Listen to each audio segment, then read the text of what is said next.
with a little finesse, you can get it to look, shaded in the background there, especially if, you're doing people and you're going to put transparencies on them. You can do this really very quickly. And if you have lots of things going on in the background, it's not a problem to sort of cheat a little. This. And you can bump that up. Now, of course, that's the dirty way to do that. If you want to do this more precisely, we have a couple of options.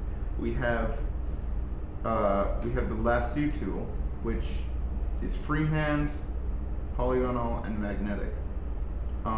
Freehand is pretty impossible to use unless you have a drawing tablet.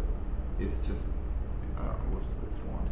If you've ever drawn with a mouse, it's sort of difficult to get anything too precise, and you'll get a lot of wobble. But the polygon tool is very good for doing quick, sort of angular shapes like mountains. And you can just trim along the edge here with not too much problem.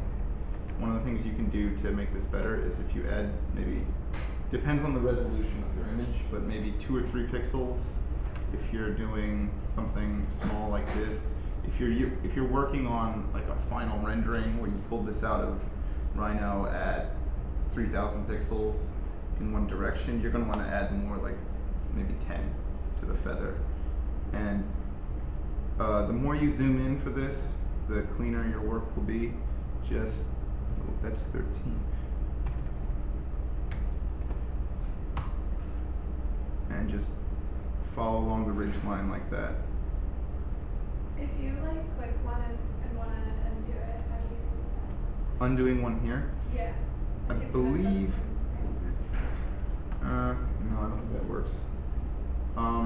Basically, if I make a mistake, the mouse either does it, or me, or somebody bumps you, just leave it, keep going, and we'll fix the selection later.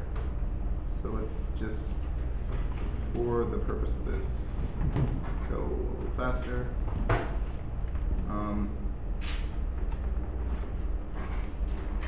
I'm panning with space bar and clicking, but that also is the same as all the Adobe programs. And so now I have this problem here, and you have these different options which you can use with selections. In fact, they work with all selections, so you can use marquee tools or polygon tools, and just you'll see that this has a little minus next to the lasso logo. If you've got a caps lock on, your logos look different, but they're effectively the same. It's just supposed to be more precise. And then you can just trim out your mistake. Conversely, hold shift. You can add on a little bit if you trim too much out. Or, oops, there again, even if I'm in regular mode, you can hold Alt and trim out a little bit. So now we have our mountain range trimmed out, and we'll drop that as a mask. So fill that with black. It's wrong. So the colors here are wrong. We have like the black where we want the white to be in this. So if we click on the layer mask and we go Control I for invert, we've inverted the selection. And so that's not a great, it's not a great job there. Go in with the brush tool, shrink that brush down, really small, and clean that up. But there's one other proper way to cut things out in Photoshop, and I'll show you that now. And that is to use the pen tool. And with the pen tool, it works just like Illustrator, but you can get very precise lines. And, follow the ridge.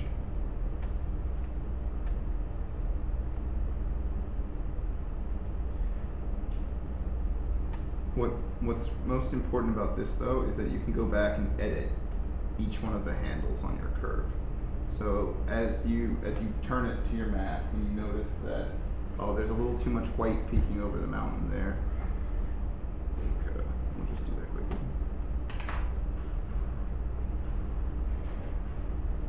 What you've done here is not something visual in Photoshop. This is a path.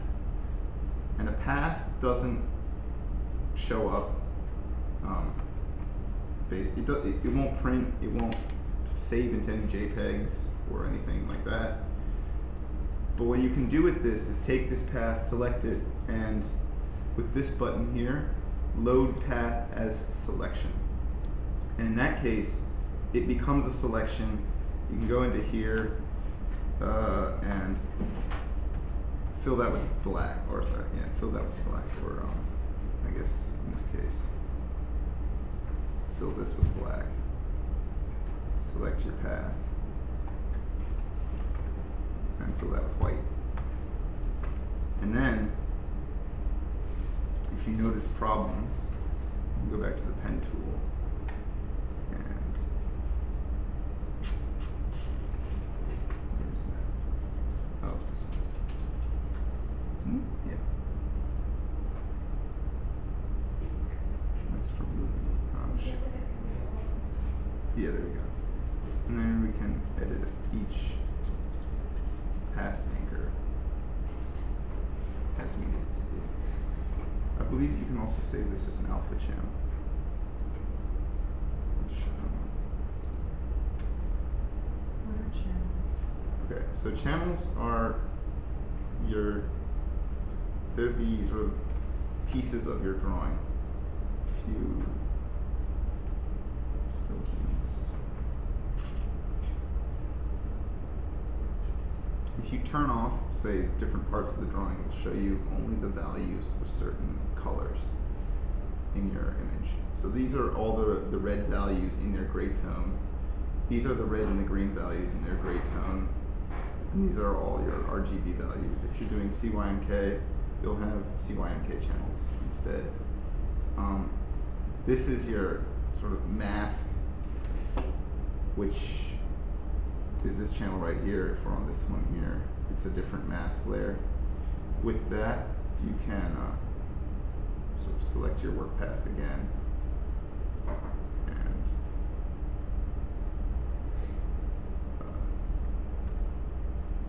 I guess invert your selection and fill everything with black, and you've got your new trimmed from your pen tool. So that's how to get like a crisp selection, a crisp cutout. Can you save paths? Like, Saving paths. yeah, like will that path stay in the path? If I now take the pen tool and start drawing again, I mean, it'll be on top of this path and we'll have like too much stuff. So what you can do is you can make another one. And then this one's, what? Yeah, you can save selections as well.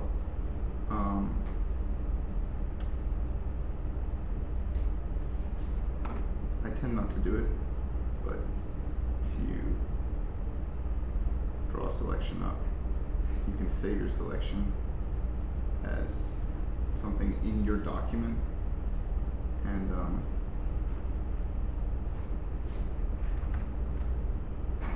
then when it comes time, if you deselect and something else moves there and you remember you need it, you can load it from the list. This one.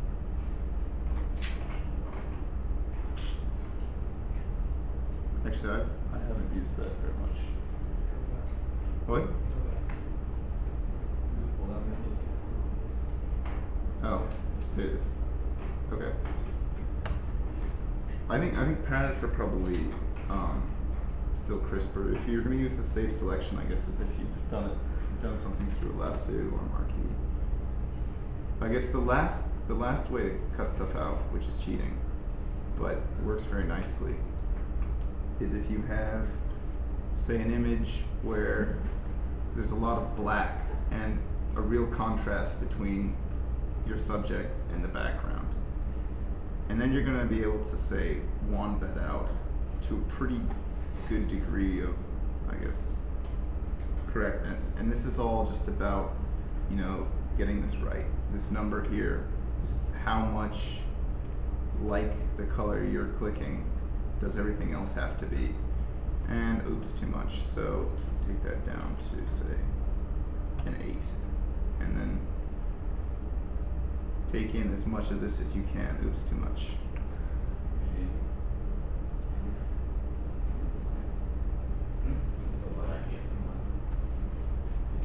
And once you get basically as much as you can there, you can again just what is the background? Yeah, don't keep things on the background layer. That's awkward. And then once, because on the background layer it's a strange locked layer where you can't adjust things properly. And so if you duplicate it, you can select this, and now you can do a mask. That's backwards. So we click on the mask, Control I to invert that. And now we see that we selected too much. So we can go back to this selection here, go to this here, and refine the edge. And refine edge is sort of a slow command. How do you get to refine the edge? It's within wand.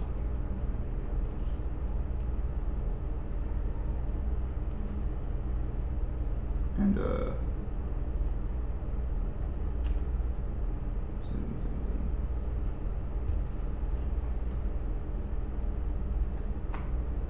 Okay. Right. So this is showing sort of the space it's identifying as like edge, and to adjust it, you can smooth it out and feather the edge in. Just adjusting the radius is really